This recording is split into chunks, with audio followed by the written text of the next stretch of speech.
The time is now 5:53 on this Monday morning, and here's what you need to know before you go. A grass fire at Lakeland Mobile Home Park in Biwabik sent two people to the hospital over the weekend.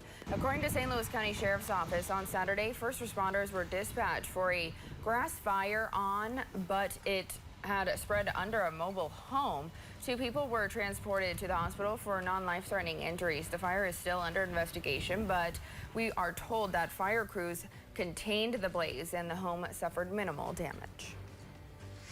Meanwhile, we're working to learn more details about a possible fire in Duluth last night. Emergency crews responded to the fire Sunday night near the intersection of West 3rd Street and North 8th Avenue West. This was the scene around 10 last night. At this time, it's unclear if anyone was injured or the extent of the damage. We have reached out to authorities for more information. We'll bring you updates on air and online once we get them. A woman reported missing back in March has been located safely. 40-year-old Tara Fitchner was reported missing March 19th, last seen in downtown Duluth. Duluth police did not say where she was found or provided any other details about her whereabouts.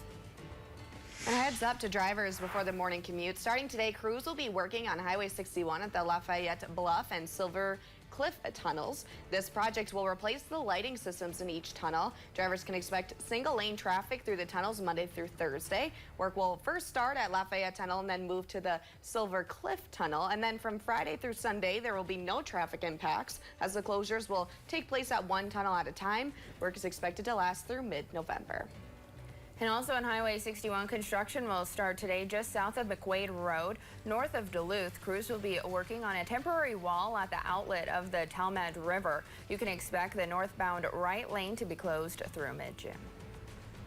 And in Hinckley, MnDOT will be resuming work on I-35 today. There will be single-lane traffic in each direction during daytime work hours. However, on May 12th, traffic will be shifted to the northbound side in a single-lane head-to-head format until the fall. So make sure to plan ahead as you can expect delays, especially during peak weekend travel times.